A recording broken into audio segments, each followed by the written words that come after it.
And the assault on Mumbai has proven a tactical challenge for police and military forces, sprawling hotels to clear innocent civilian hostages and trigger happy gunmen. While entering itself, they had started firing. Again, the same personality, kind of people with no remorse. Anybody and whosoever came in front of them, they fired. Training to take on those types of terrorists takes years of discipline. Howard Robertson knows that all too well. He's the former SWAT commander for the New Orleans Police Department, a city known for one of the highest crime rates in the country. Robertson spoke to CNN's Kara Phillips, who began by asking him what he thinks the motive is for those terrorists. Just what they got, publicity. You know, it's hard to negotiate with somebody when they don't want to live. As a hostage negotiator, the one thing I always try to get across is that no matter how bleak something looks, you want to live. And I can talk that person out as long as they want to live. In this situation, terrorists go in expecting to die when they come out. The one thing they want is publicity. They got international publicity for 2 days at how a small group of people can conquer an entire city and put the whole world at a threat level.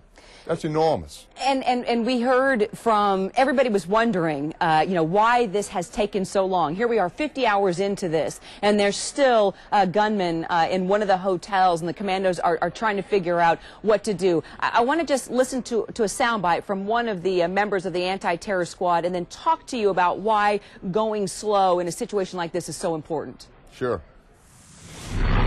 Our operations had to be deliberate and slow because the life of the hostages and innocent residents in the hotel was of great importance to us. I have specially told the commandos who are taking part not to rush things. And he's talking about not to rush things. Right. Okay, so let's say you came into this scene, Howard, 50 hours into this, 160 people dead, more than 300 people wounded. You still got a gunman in one of these hotels. What do you do? It's a real complicated situation, but you have to remember that as a commander, the first thing you're worried about is hostages' lives. I mean, everything you do, you have to worry about the hostage lives. The second thing, you have to worry about your own personnel. You're getting those people in and out alive. Now, it sounds very simple that there's a terrorist, you go in, eliminate that threat, and walk away.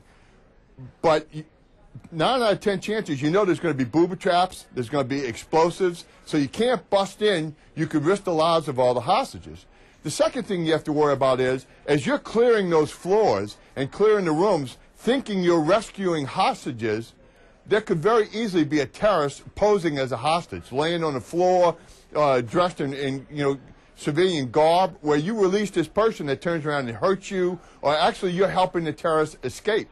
So you have to go very slow, make sure that you're evacuating the right people, and even the hostages, you should consider every hostage as a possible terrorist until you get them out, identify them, and you know who they are. The threat level is enormous. I want to get your take on this. I'm going to actually illustrate on this videotape of one of these commandos here, and if you can see him, he's exposed. You can see some of the other guys are kind of providing cover for him, looking around, but he's still very exposed here. Then as it pulls out, take a look at how he gets up on this wall, has his gun in one hand, and he starts randomly firing into the Jewish Community Center here. Now, am I incorrect in saying that this is extremely dangerous? It's not something that any military or police organization would teach someone, but you know, that's one of the things that scares most. You know, myself as well as every other law enforcement officer in the United States is watching this film as a learning experience. What can we take away from this in case it ever happens here? And we have to be prepared.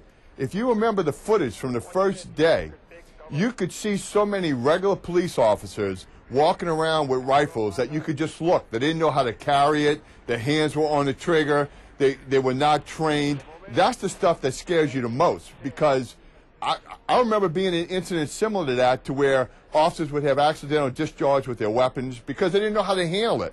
You saw the same thing happen here. And here's another question I have for you. When he stands up on the wall like that and starts firing into the window, this is where the rabbi and his wife were killed. So if you can't see what's inside that room and you're randomly firing because you think the bad guy is in there, I mean, you could take out an innocent person. We still don't know what bullets took the lives of that rabbi and his wife.